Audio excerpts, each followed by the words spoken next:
Breaking news in the world of MMA. The Athletic Commission that creates the rules for MMA has essentially, I'm going to say change, but realistically they've just made it more clear. And we'll get into that. We will get into that. But all I'm saying is for these boring ass wrestlers such as Merab, such as Torres Finney, they're fucked. Like, the final days of the belt is for Merab. Fuck this little EPO monster, right? Causes 0 damage, gets 0 submissions, even though you got one on O'Malley. But O'Malley kind of put his heads in submissions, you know what I mean? He kind of put his head into it. He did it a lot in the first fight, which he should have won. Just saying that much. He should have won the first fight. And, yeah, no ground and pound either, or very little tappy, just little, like, you know, it's damage-based scoring, you know what I mean? And we'll get into it right now, straight up. Damage should be defined as legal fighting techniques, the result of which lessen an opponent's capacity and or their will to compete. If you already knew this, you already read the scoring criteria, and you already know damage is the main component of fighting. It should be. It's a fucking violent sport. I don't know why we've watched Merab now when we now score control time, even though we shouldn't. It's always been the very last thing scored. Don't know why we've changed that for these fucking Nurmagomedovs, the Valishvilis, and fucking anything else with OVEV or some sort of V in the name, and they're from the Caucasus Mountain.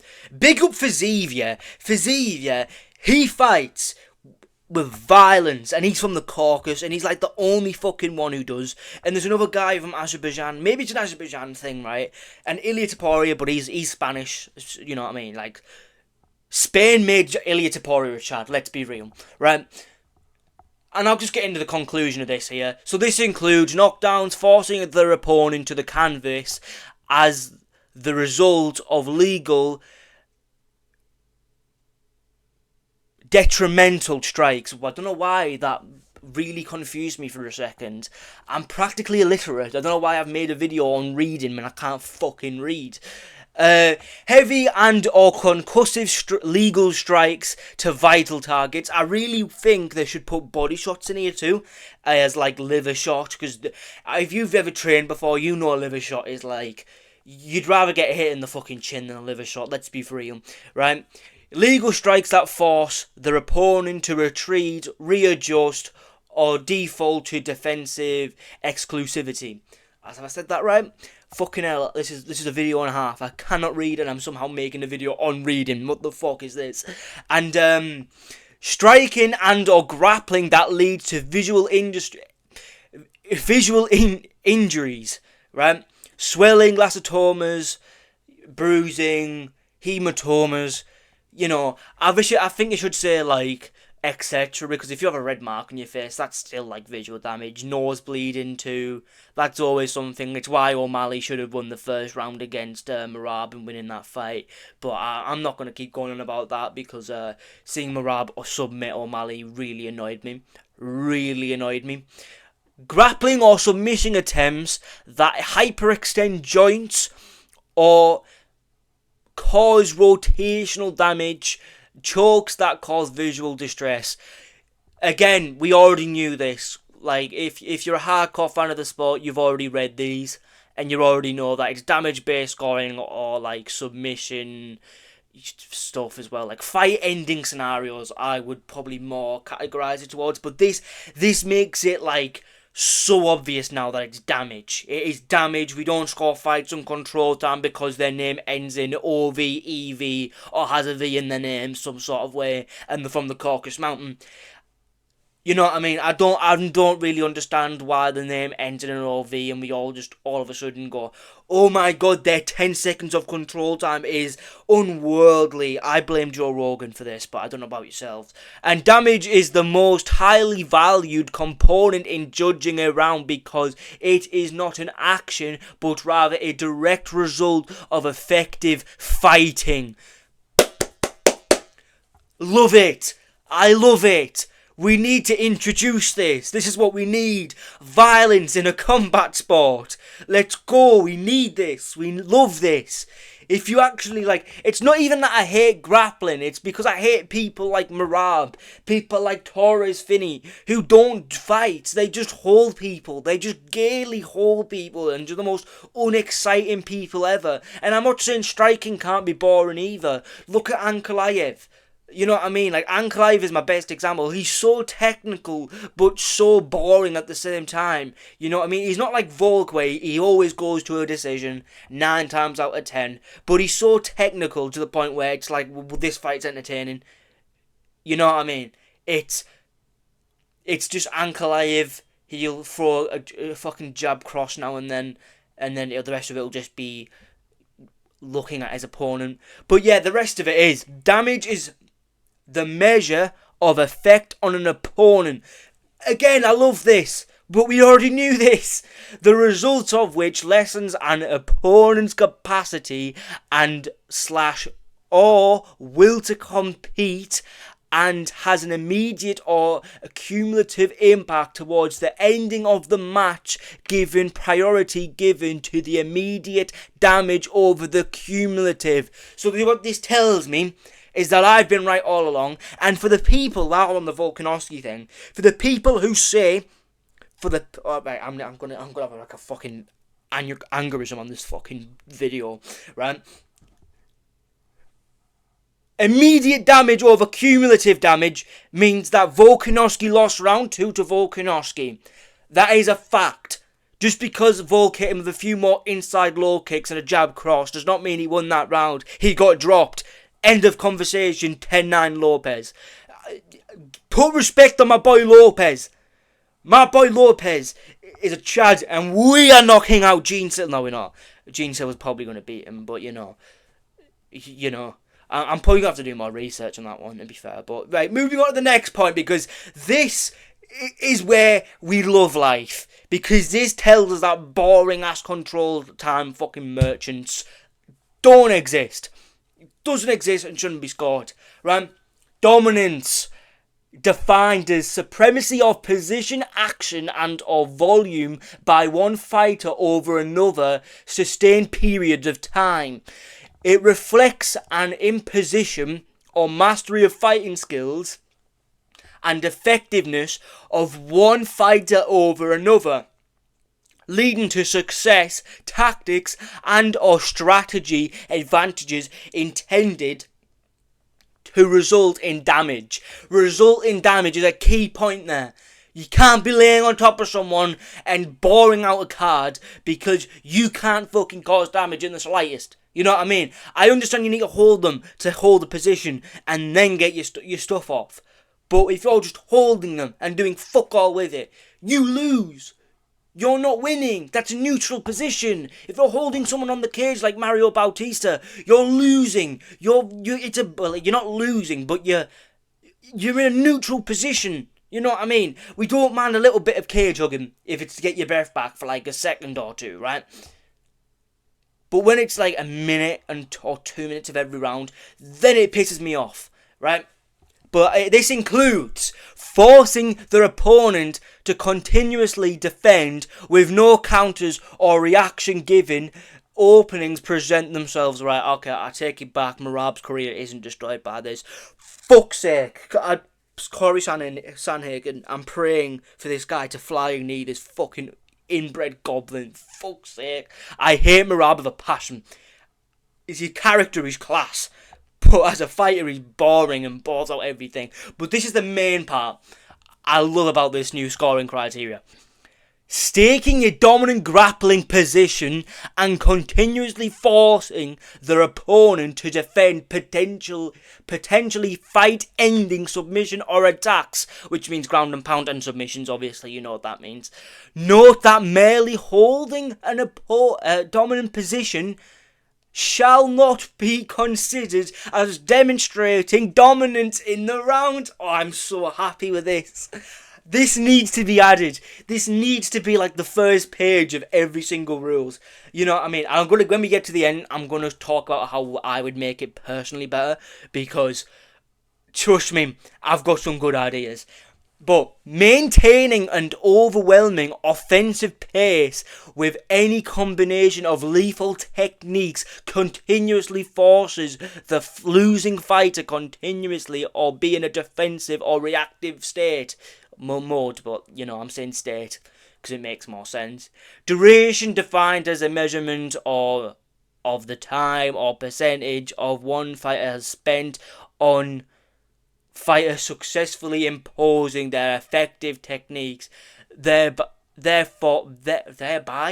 establishing dominance and or administrating damage. Right, that was a bit of a handful, but this is class rules. It does make the sport so much better. And I know there's going to be one person watching this who watches loads of Joe Rogan clips and thinks control time is one of the most, it's like, I think it literally is with Joe Rogan. If they're from like the Dagestani mountain, they get 2 seconds on control time. This is great high level stuff, but it's not. It's not because it's a neutral position, and now it's being defined here on the screen in front of you. So I love this. I love these rules, and there's another slide here, isn't there? Yeah.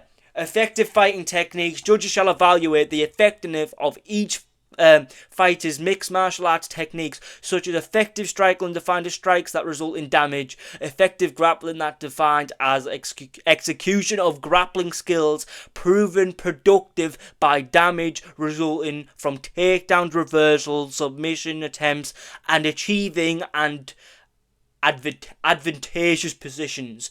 But that pretty much tells me, because it says reversals and all that type of stuff, well, that pretty much tells me is it means if you get a reversal, are you doing damage with it? Which fighter's doing more damage with the reversal, takedowns, this, that, and the other? This, that, you know what that means. This is so good for the sport. This is so good. The effectiveness of each fighter's success, striking and grappling, and defined below, shall be determining factor of scoring of the vast majority of the rounds. However, if the judge absolutely cannot determine the marginal advantage in either, they must proceed to the elements below, which has always been aggressiveness defined as constant offensive effort, and then area control time, which is defined as dictating the player's position that the bout is contested. We already knew this, and it's so good that we're finally getting conclusive stuff. It's so good. And at the bottom, successful striking and grappling are equal, both are measured in a result of effective fighting, right? So, let's get on to the Belal Muhammad Jack Della Maddalena fight, because this is how I would make the fight better, right? What I'd do, I'd make it a lot more bigger, and I'm going to have to use my mouse for this, right? So, round 1, I remember it being close, but having a clear winner in Jack Della Maddalena, you know what I mean, right? So here, it says point reducted, okay, right, this, that, and the other, but I think like here or here of every round, there should be an explanation. Why are you giving this round to Belal? Why are you giving this round to Jack Della? Why are you giving round 4 to... Was it round 4? I think it was round 4, the only round I actually give to Belal Muhammad, but that's really fucking generous if you did. Like, what I'd do is I'll put boxes either side, and you'd have to explain why you're giving each fighter the round they're getting given. So, with Jack Della, it would be damage, visible laceration, he cut his fucking lip and gave him a nosebleed. Clear shit for Jack Della, he won practically every round, right? Right? Right, and the only judge to score it right, which is usually the fucking worst judge, is Eric Cullen. I was able to say that. Well done to me. Fucking hell, I'm practically illiterate, like I said. And then you've got David over here scoring round 1 to Belal. What are you watching, pal? Fucking Mike Bell over here. Round 10, like round 1 with 10. What? How are you scoring that for Belal? I've literally just sat and watched it before filming this. There's no way you can give it to Bilal. There's no way. And now with these rules, it shows. But what's annoying is it's destroyed so many fighters' careers. And it's only taken for them to completely destroy and fucking kill Jose Aldo's career, right? In his last 2 fights, he should have probably won. I would have scored the fights to him, right? And it only took to now, after destroying Jan Blachowicz' career too, Jose Aldo's career, a few other fighters on the prelims, and only now have we decided, yeah, we probably need to change this to make it more clear. You know what I mean? Also, big shout out to Eric Collon, because like he's the only one who had the correct scorecard here. With this round 4, it's very generous, but I think if you're already 3 rounds up, be generous in that way. But yeah. But that's what I just wanted to say. I think there should be a box between every single round. Round 1, 2, 3, 4, 5. Should all have a box here while you're scoring it to each one. Maybe not explain the 10-9s to Bilal because it's pretty fucking obvious. But yeah, because then if we're getting people like, oh well, Bilal got 3 seconds of control time, so I think that wins him the round. Then you know they're wrong, and they should be sacked from judging. You know what I mean? And I think that would make the judging criteria so much better. As well as that, I think we should have people who actually know the sport. You know what? Actually having fighters score a fight may be a good thing. Hoping that they've actually read the score criteria and they're not scoring their guys, like people they train with. That may be a good idea too. As well as that, I think before every single pay-per-view, the early prelims, then the prelims, and then the pay-per-view main card, I think we should have John Anik's fucking Baldy Ed and Megan O'Leary on the screen explaining the scoring criteria, having these on the screen showing what it is and how we don't score control time and whatsoever, and that because your favourite fighter is the same region as you or has the same beliefs as you does not mean they get 10 seconds of control time and have won the round because they did nothing with it. You know what I mean? But yeah, I just wanted to make a really quick video on this. It's probably not as quick as I thought it was, but I really wanted to make this video because I think this would solve so many fucking problems in the UFC today, because there's so many fucking issues in the UFC, and this is one that judging has always been a problem, the biggest problem. And then the second problem is the cage hugging, which the judging would also fix because the judging would score that as a neutral position. But yeah, like the video, subscribe, and yeah.